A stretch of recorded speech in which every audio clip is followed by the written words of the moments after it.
It's Halloween, All Hallows Eve, Dia de los Muertos.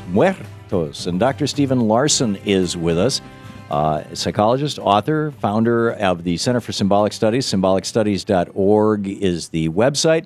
An old friend, Stephen. By the way, what's your most recent book, Stephen? Well, I'm working on a book of dreams now, Tom, called The Little Shaman's Book of Dreams. But the most recent book was called The Neurofeedback Solution, published by our old friends Inner Traditions in about May of 2012. Yeah, and a brilliant piece of work it is. Stephen, you mentioned that I suppose most modern people, certainly Western society, we are descendants of people for whom the supernatural was their next-door neighbor, and we seem to have lost that, although Halloween reminds us every year. Can you riff on that a little? Well, we exist in a society which is unique among the cultures of the earth, Tom. We don't have any belief in an invisible world next to this one. We don't have very much truck anymore with, certainly with places like heaven and hell, or the mundo imaginal, the world of spirits, right next to this one. And that's quite different if you go to Asia or South America, or if you're among traditional people anywhere. Mm-hmm. You're going to find that those beliefs are alive and well, and we scientifically socialized people call them superstitions, unfortunately. Right, and what you're talking about is not the notion of an afterlife. You're talking about a parallel life, a parallel universe. I think the afterlife is a part of it. Now, for many of those societies, there's a different idea than a single tour of duty in time and space, so to speak, and then you either go to heaven or hell or limbo or something like that. Right. In many of those traditions, there's an idea of an eternal return, so that nature is a great recycling process rather than a kind of a linear end of time mythology, which leads, of course, to Armageddon paranoia, the idea that the end of the world is coming. And it might have felt like that to the folks in Queens and New Jersey. When I was looking at some of those images of buildings burning and water flooding, I said, for those people, 2012 has arrived.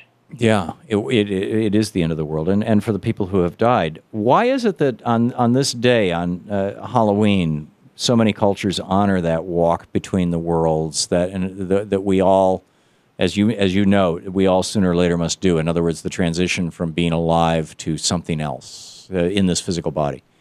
Well, if we believe any of the esoteric sources or the world's great spiritual traditions, this identity with a body, with a self that wears a body in time and space is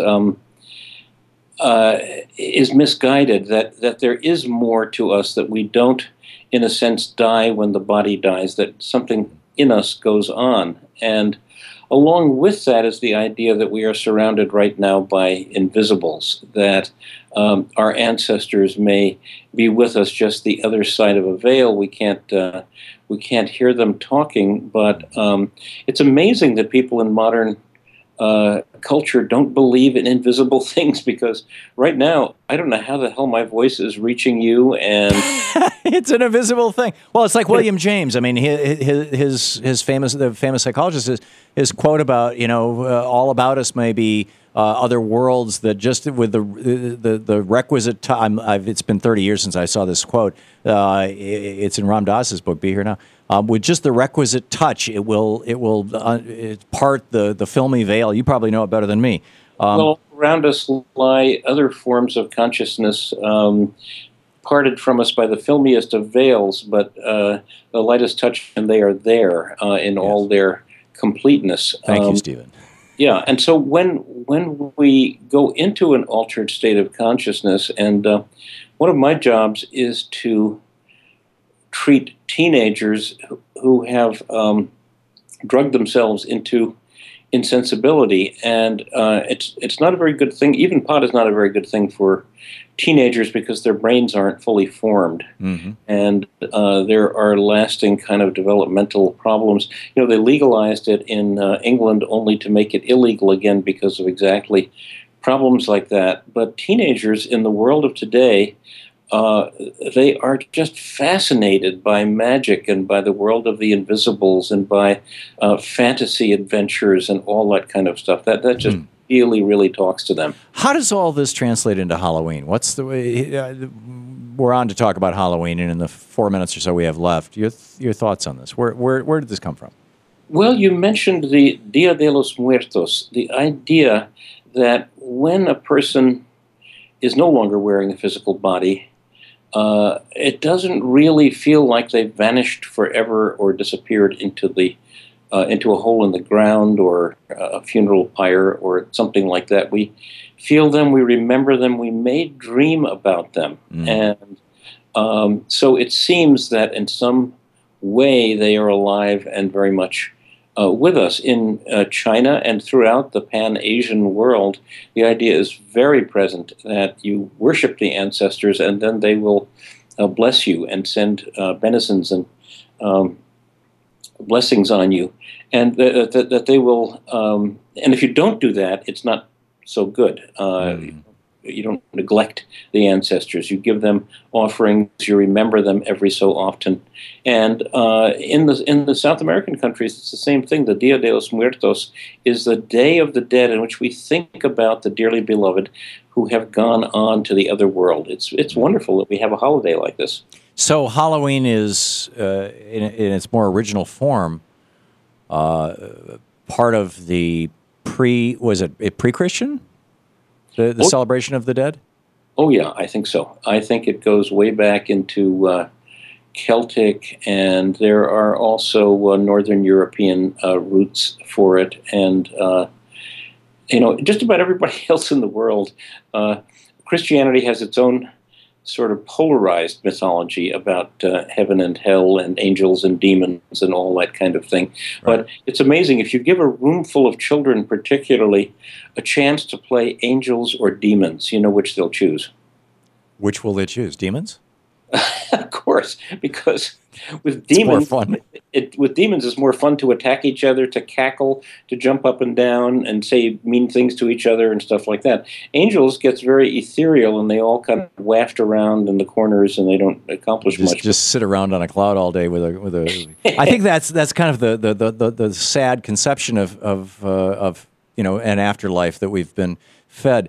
We have a little less than a minute left. We're talking with Dr. Stephen Larsen. I'm curious your thoughts on this recent Newsweek cover story, Heaven is Real. Well, I wrote a letter to Newsweek that they didn't publish because I went through the same kind of death experience that Dr. Eben Alexander went through. I wasn't dead for a week like he was, but I was dead for long enough. And there really is an extraordinary experience waiting for us when we die. I know that's not very much believed in our culture, and they attribute it to kind of neuron death in the brain. But there is something out there that is transcendent and that is waiting for us. Well, that's hopeful. Dr. Stephen Larsen, the psychologist, author, founder of the Center for Symbolic Studies. Symbolicstudies.org is the website, and great programs that Dr. Larsen has there. Check it out. Stephen, thank you so much for being with us today. I'll be talking to you. Always great talking with you, too. We'll be back.